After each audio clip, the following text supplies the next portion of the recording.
Man, Shinto is thirsty. Look at that dude. Hello everyone, this is an analysis of the set Flame of Laevateinn for the Rune class. For any other classes, you can find them in the playlist. Okay, let's start off with our first card. I just want to remind you guys, I won't be saying every effect word by word, because that will take too long. I'll try to summarize the card effect, the pros and the cons of the cards, and then the where the card stands in the meta. So the first card we have is Wizardess of Oz, 6 mana for 6. Stat wise, it ain't very impressive, but it ain't very bad either. And when you fanfare, you draw a card and you can summon a magic sentiment and add a stack to it. So basically, you add 2 stacks on the field and you draw a card. The 2 stacks is important because her activate ability requires you to Earth Rite. Yeah. And her activate ability is actually very, very strong and have very high potential. First of all, it's a quick activate effect, which is the first I've seen among all the. This is going to be the first quick activate effect for Shadowverse Evolve. So quick is that when you can during your opponent turn, you can cast it at certain times, such as when your opponent end turn or when they declare attack with a follower. Then you're able to in response with a quick effect or quick effect or spell. So this is the first quick effect they have made, and the effect is actually very strong. So the next time you will play a spell, reduce 4 from its cost, only for this turn. So the translator forget to add that in, but I need to highlight to you guys that it's only for the turn where you activate the effect. So you can't really stack the effect for multiple turns. But if you do have multiple Wizardess of Oz, you can kind of stack her effect, so you can technically reduce 8 from a spell, but you will need 2 Wizardess of Oz. And the effect can only be activated once per turn for each card. Okay, so as we can see, this is only a plus. This card has all the plus side and no downside. But what I have problem with this is that this card requires this card strength is dependent on the spell card that Rune have, and as of now, Rune spell and neutral spell, sorry. So you have execution, which will be cast for free, and any other spell such as Witch Bolt, all this is quite alright. But let's say if it's during opponent turn, you only can cast quick spells. So the problem is that I don't have enough insights on Rune to know how well or how potentially good this card is. But based on the effect, I can say that I think this card will see play. Yeah, because even as Earth Rite to shoot Demonic Strike, I think it's pretty good. And you just have to pay 1 stack for the Earth Rite, and you don't really have to tap this follower or anything, which kind of make the activate ability very easy to trigger or very easy to activate. So yeah, I think this card will see play. How strong this card is, I can't really tell, but definitely will see play. Alright? Okay, let's move on to the next one. So we do have Mystic King. 6 mana, 5/5 alright stats. Can flood the board because when you evolve, you can flood the board because you can summon up to 4 chess followers with 4 or less play point, but all of them must be different names. In order to have the full potential, it do requires quite a lot of setup because all 4 followers must be different name. But realistically, if you are to summon 2 to 3 chess followers, you don't really require a lot of setup because by turn 6, you should have about 2 to 3 chess follower in the graveyard already. And the removal ability is alright. 5 damage is actually pretty decent you can remove quite a lot of stuff. Even though you do have to sacrifice the chest follower, you can sacrifice the Mystic Pawn though, the token that will be generated for this class. Okay, here's my problem with it. Mystic King, right? Even though you summon 4 chest followers, you just flood the board because a lot of the chest followers don't really have much ETB effect. So you can't really, and it's not a game ender for chess as a Mystic King. Yeah, so chess seems to be that they want to attack their opponent but without storm. So kind of make, yeah, Mystic King just kind of say chess isn't that good in my opinion. So even though you will still play 3 in the chess, but I don't think many people will be playing the chess archetype because yeah, the LG just seems very bad. It would be much better if they say, oh, deal 5 damage to the follower and 2 damage to the enemy leader, and that will make chess the Mystic King still much more relevant in this case. And since that you only can activate this card once per turn, you don't really, you can't really abuse the face damage. Yeah, so that's my problem with this card. It is just not a very good game ender for chess deck. So yeah, I think chess won't be seeing much play because of this. Okay, next, Felis, Leonardian Mage, 4 mana, 4/5, a big storm follower, and it comes in very, very cheaply, 4 mana only. And it comes in with a built-in board clear. So very, very strong. And the storm is very easy to get because you just have to pay 1 Earthright cost. And Spell Chain 7, a 4 mana 4/5 board clear with a body is actually very good. Actually very, very good because 4 is efficient to kill a lot of stuff already, and 4 mana 4/5 is a good stat. It's just a good stat. But the only con I have is a bit nitpicking, but the only con I have is it can be a bit tricky to activate both effect. You most likely is gonna activate one of the 2 effect most of the time, but doesn't mean it is impossible to activate both effect. One easy way is to play Daria in Earthright. So Daria will make all the followers in the graveyard adds to the spell chain.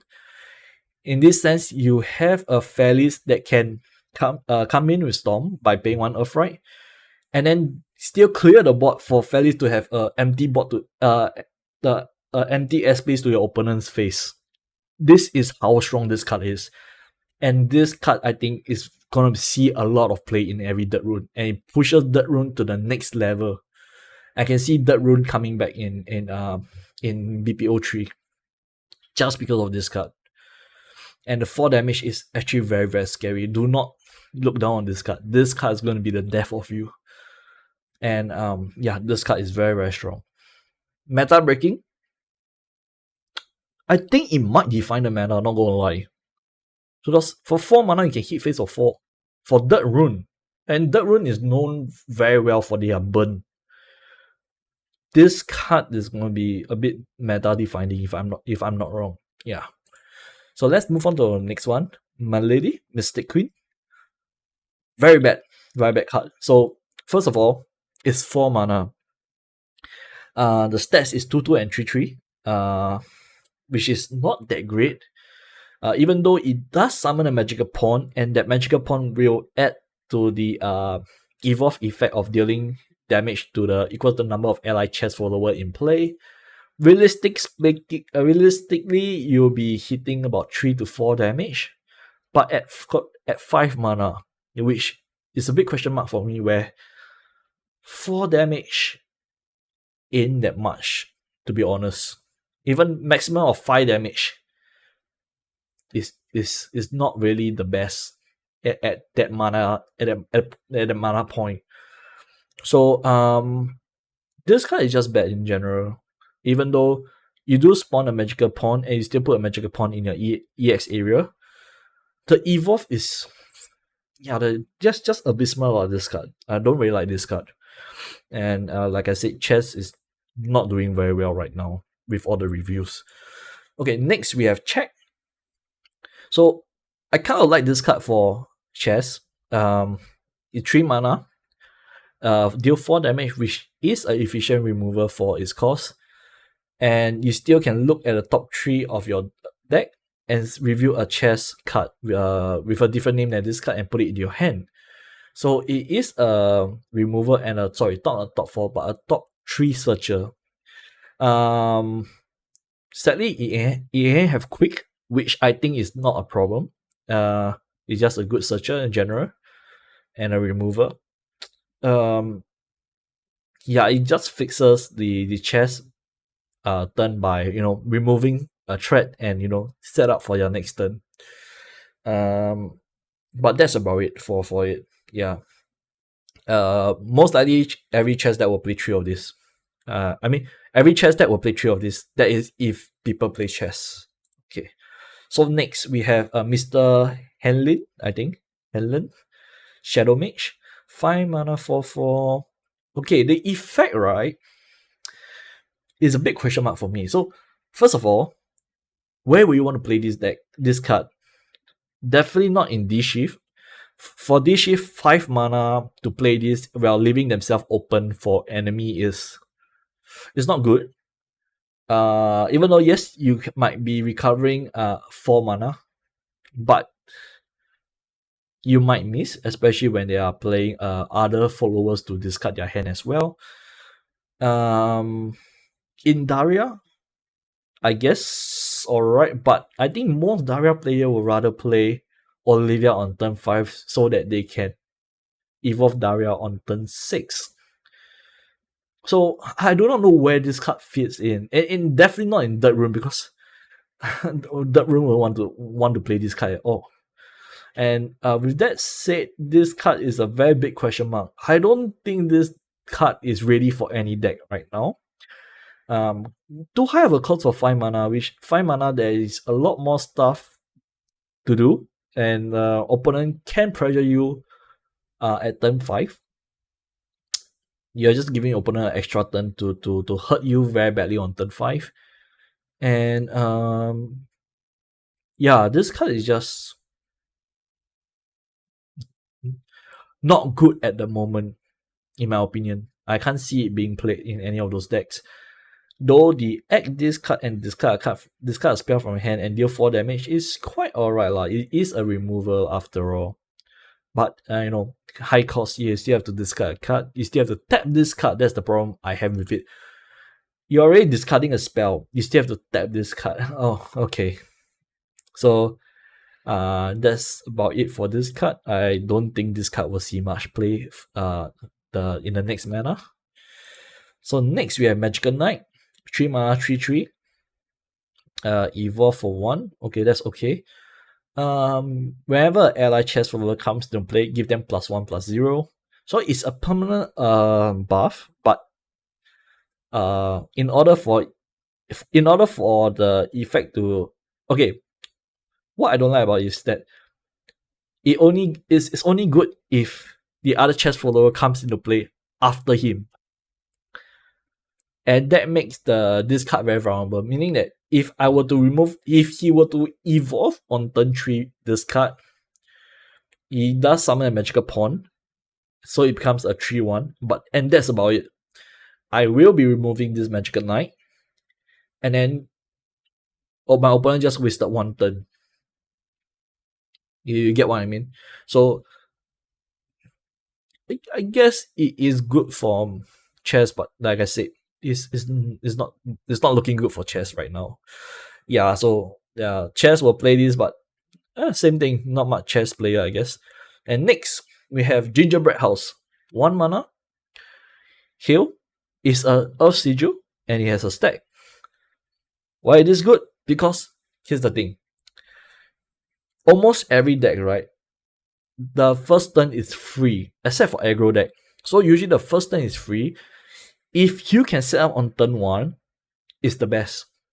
You won't be punished, and that is a plus for you. So for Earthrite, right, the ability to set on turn 1 is very, very good. And it also gives heal to Earthrite, which Earthrite has been missing for quite a bit. Which 1 mana heal 3 is actually quite a lot as well. So this card will definitely see play. But 2 or 3, I'm not very sure. I highly suspect it will be a 3 off because setting up on stack on turn 1 is quite important for Earthright. So yeah, next we have Witch of Sweets. So 2 mana, 2/2, evolve, draw a card. Okay, here's the thing. This is also the same as the Shadow Mage. Where would this card fit into? Yes, it does have a free draw and evolve. So the evolve for free, you can trade this card into your opponent's follower, but where does this card stands? Definitely not in this shift. Daria, maybe. Earthright, don't think so. And will you want to waste evolve deck space for this just to draw a card? And you don't get a stat buff? And 2/2, you can't really kill much stuff either way. So this card I don't think will see any play, even though the effect is pretty good, but it just doesn't do anything at all. Yeah, so I don't think this card will see any play. Next, Magical Root. The Goblin Arrow card, a good card for chess because they want to play more aggressively. Stat and ward gain is a plus, same as this sword. That's about it. And Magical Bishop. Okay, this card does face damage and heal, value over time, which is good. But it's a slow burn, and I don't think chess cares about their health as much. It's nice lah, the extra one heal, but this card can be easily removed because it's only a 1/2 stats. Yeah, so I do not know about this card at all. I don't think. Yeah, you're just looking back for chess. As every chess card I say, the same thing lah. How they stand in the meta. Next, Blitz, cheat remover, and it is a Angelic Snipe, 1 mana deal 2, but without quick. That's my main problem with it. But it can get more damage if you have more magical pawn in play.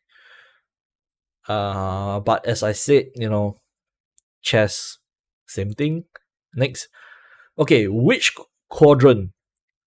If Gingerbread House is 3, you want to play 4 of this. I'm just joking, you can't cheat. You maximum you can play 3, but you want to play this card beef in front of. Okay, so if you got the choice of this or Gingerbread House, you will definitely play this card because first of all, turn 1 setup, like I said, very strong, and it's a top 4 generic Earthright Searcher, meaning that you are able to set out for turn 3 or turn 2 or turn 3 more consistently. Alright, this card is very, very good. Maybe turn 2 there ain't much Earthright card, but maybe turn 3, turn 4 there are Earthright card which you might want to take, or any Earthright cards that you're missing in your hand for a very smooth gameplay. This card is very, very strong.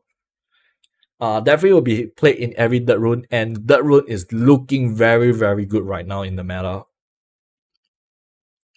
So yep, definitely a 3 off, and it will be played in every Dirt Rune deck. And with that said, that's all for the Runecraft. I'll see you guys next time.